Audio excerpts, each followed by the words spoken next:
Everyone. I'm going to introduce you to Todd Aston, who I met like yesterday.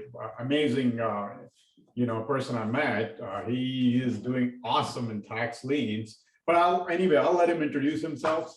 Todd, kind of introduce yourself, where you came from, and what do you do now? Thanks, Raju. My name is Todd Ashton. I'm an investor. I've invested in tax liens and tax deeds for the past 10 years.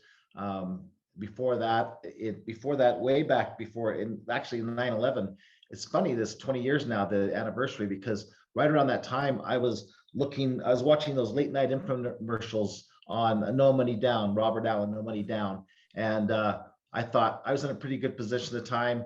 I had done a lot of good things for Computer Associates. I'd worked for Computer Associates, the top salesman here in the West. And I thought, when they hit the trade center, I thought, man, I got to do something else. And I was in a position to do it. I jumped ship. Now it's funny because I burned my ships. I just jumped ship and I struggled for 3 years. 3 years without it, without a rudder, I really struggled. So I really do understand the value of having a mentor, because as I was putting all the pieces together, I found a mentor, and that led me to the success that I'm at today. And I've had successes, I've had failures. I can talk about all that. But in the meantime, I coached over 30 coaches at one point for NRI, National Real Estate Investors.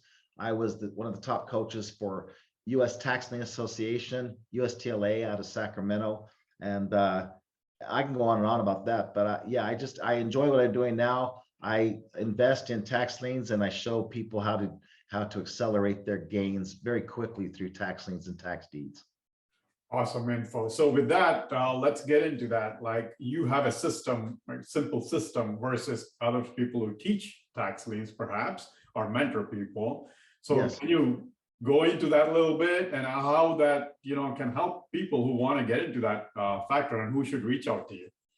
Absolutely. So 10 years ago, I wrote the manual for tax lien investing. I know there's a lot of people out there, but tax lien and tax deed investing is pretty basic once you get into it. I mean, tax law has been around for 200 years, and I'm not a lawyer. I surround myself with very good lawyers to figure all this out, because state by state, it changes drastically, and you really need to know your stuff. So I've spent, the last 10 years at the 100,000 foot level, training hundreds of students and doing it myself, going into these different places, knowing where the best places are to go.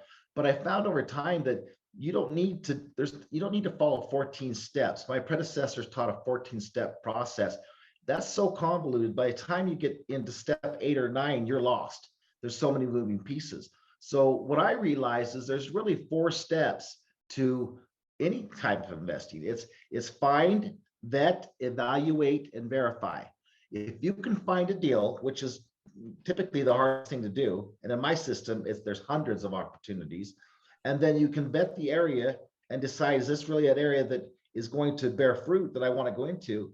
You evaluate the properties, and you can nail the valuations, and I know how to do that very well. I have my own spreadsheet that does that I've honed with my students over years of practice.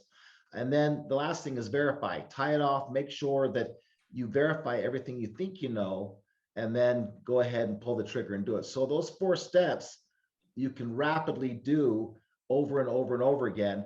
And my whole deal is, when I got into this, is I wanted to do something that was very easy to do, very easy to transfer that knowledge, I should say. Not necessarily easy to do, but simple to transfer that knowledge. It was process driven. It was something that you could replicate and do over and over and over again. And it didn't involve banks.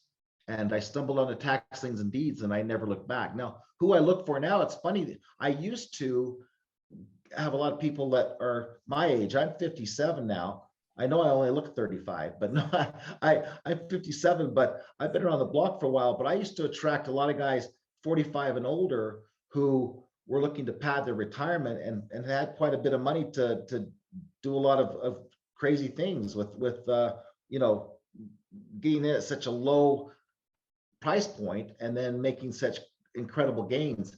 What I'm finding now is there's a lot of realtors, young people who they don't want to follow the traditional way. They're kind of getting trounced on. They're realizing there is no inventory doing it the way they're doing it. And when I talk about that there's unlimited inventory, they don't get it until I show it to them.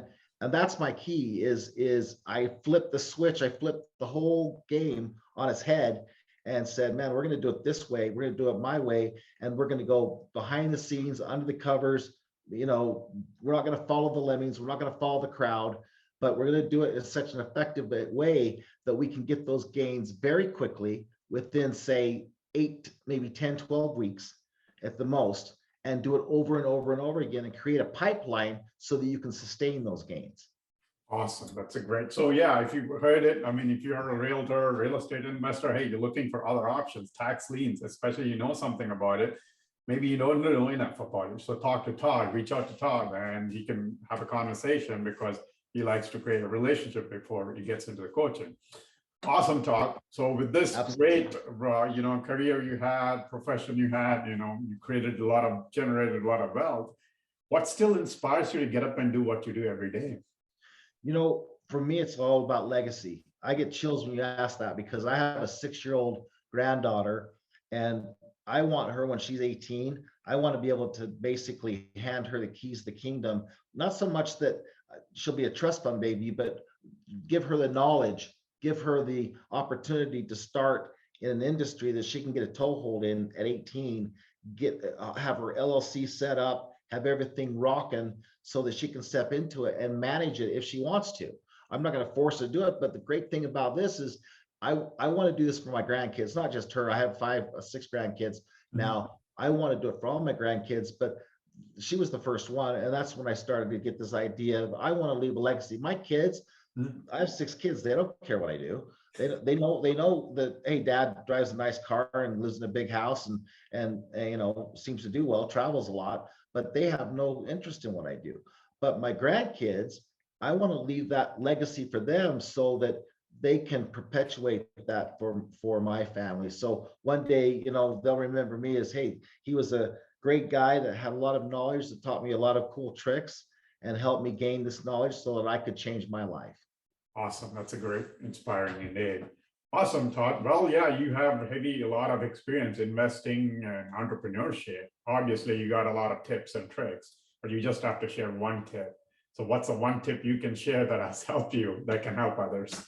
You know what? Absolutely. It's funny you ask that. It's all about mindset. Mindset is the key to anything.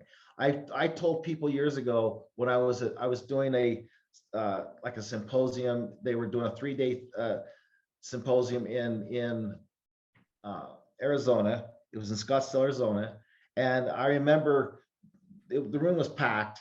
And as I was teaching all these people, I spent 2 hours on mindset and overcoming fear. And afterwards, a bunch of guys ran up to me and they said, "Hey, great, that was really great, but when are you going to get to the good stuff?" And I looked at them and I was flabbergasted. I said, if you don't understand what I just talked about in those 2 hours, you missed the good stuff, because the rest is just nuts and bolts. You know, I say the great thing about the upside about real estate is there's a lot of ways to make money, but the downside is there's a lot of ways to make money. And if you don't find a niche, and the rich is in the niche, if you don't find that niche, you're going to flounder and run in different directions, chase your tail, chase deals that never ever come to fruition. It's an unending broker chain. I learned how to cut through all of that, break all through that BS, and get to showing people how to make money and preserve money. That's really this wealth creation and wealth preservation in a nutshell. And this, to sum it up, I showed you this yesterday, the Prosperity Bible. Right. Napoleon Hill, Wallace Wattles, I mean, you name it. Everybody that's a thought leader long before The Secret is in there. That is the secret to the secret, is the Prosperity Bible. Awesome. So if I read this thing, this is what I follow. This is my religion, if you will. and it's helped me to have the mindset to do the things that I'm able to do and think outside the box and create that wealth that I enjoy. Awesome. That's a great tip. Yeah, mindset is everything, you know, but no matter what you do, you know. Awesome tip, Todd. Again, I'll be tagging, Todd's info in the post I post. So please reach out to him if you're looking. if you're a real estate investor, you got to check him out. Just check him out. I mean, see what he has. Do your due diligence. Do Yeah, your do due your due diligence. diligence. You know what? I tell people my favorite president was Ronald Reagan. And when he was working, they asked him, they said, why is it that you work so well with the Russians? I mean, you're so, why are you more guarded? And he said, because trust but verify. That's what he did. Trust but verify. And that's my biggest thing is, guys, come into the skeptical, come into this with questions. I'm an open book. I don't bite. Talk to me. But if you engage me, I will expand your mind and help you understand things that, quite frankly, are right in front of your face. Awesome. Again, well, there you got it. So reach out to him. And thanks again, Todd. Thanks for taking the time. It was such a pleasure to meet you, Raju, and I look forward to having many discussions in the future. Thank you, sir.